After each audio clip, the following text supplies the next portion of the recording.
जहाँ पे कासिम ब्रिगेड का नया वीडियो सामने आया है। ड्रोन के जरिए इजराइल पर हमला कर रहे हैं। दरअसल कासिम ब्रिगेड की एंट्री भी हो गई यहाँ पर, इसका वीडियो भी सामने आ गया है। दरअसल नया वीडियो सामने आ रहा है जिसमें दिखाई दे रहा है कि किस तरीके से कासिम ब्रिगेड की ओर से ड्रोन के जरिए इजराइल पर हमला किया जा रहा है।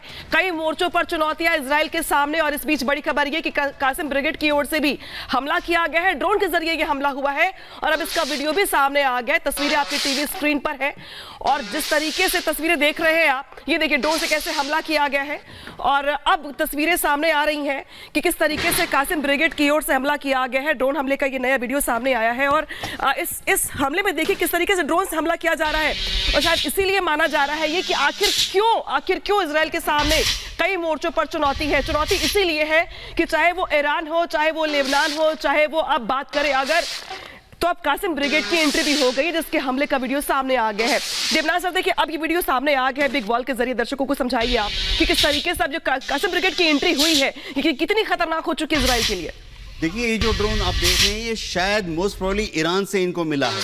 इनमें से कुछ जो ड्रोन हैं वो कमर्शियली भी अवेलेबल हैं। आप देख सकते हैं कि ये ड्रोन जो है वो एक बंकर के अंदर से लॉन्च कर रहे हैं और एक प्रेशर ट्यूब से लॉन्च कर दिया है और उसके बाद एक वो ड्रॉप करता है। जैसे ही वो अपने एनिमी को सेंस करता है तो एनिमी के ऊपर एक छोटा सा वेपन ड्रॉप कर देता है जिससे कि एनिमी के परखच्चे उड़ जाते हैं। खास बात ये है अगर आप देखें कि ये एक के बाद एक कई लॉन्च कर सकते हैं क्योंकि ये जो ड्रोन है ये सेल्फ डिस्ट्रैक्ट यानी कामिकाज़े ड्रोन है। ये दुश्मन के ऊपर जब अटैक करता है तो वापस नहीं आता है। दुश्मन का नुकसान कितना हो सकता है इस हमले में? देखिए अगर आप इस ड्रोन को देखें तो ये किसी भी वक्त जो वॉरहेड ले जाता है वो तकरीबन 2 से 3 किलो का उसमें एक्सप्लोसिव चार्ज होता है।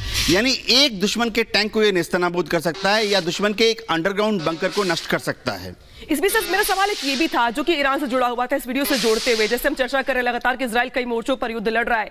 ईरान को लेकर माना जा रहा है कि इन सबके पीछे से जो बैक सपोर्ट है और अब लग रहा है कि जैसे प्रॉक्सी वॉर की नौबत भी आ गई है। ईरान बेश बदल करके यहाँ पे हमला कर सकता है। कितना खतरनाक हो जाएगा इजराइल के लिए इस मोर्चे पर युद्ध लड़ना? अगर ईरान इस युद्ध में कूदता है तो ईरान को समझना पड़ेगा कि उसकी मिलिट्री पावर जो है इजराइल को टक्कर देने के लिए सफिशिएंट नहीं है। ईरान के पास सिर्फ 3 ही ऑप्शन है। एक, वो अपनी एयरफोर्स के फाइटर विमानों को, बॉम्बर विमानों को इजराइल के ऊपर लॉन्च कर दे, लेकिन उसको समझना पड़ेगा कि उनको आना तो पड़ेगा जॉर्डन के ऊपर से उड़कर, और जॉर्डन के ऊपर कल यूएस एयरफोर्स ने अपने F-15 विमान को तैनात कर दिया है। यानी ईरान का फाइटर विमान रास्ते में ही मार डाला जाएगा। से सीधे रुक करते हैं सुमित का। तो बिल्कुल लगातार जिस तरीके से हमारे साथ जिस तमाम एक्सपर्ट यहां पर जुड़े हुए हैं कि आखिर कैसे हमला अब इजराइल की तरफ से स्ट्रैटेजिकली यहां पर किया जा रहा है, क्योंकि अलग अलग मोर्चों पर भी युद्ध यहां पर शुरू हो चुका है, लेकिन हमले इजराइल पर भी लगातार यहां पर किए जा रहे हैं। तो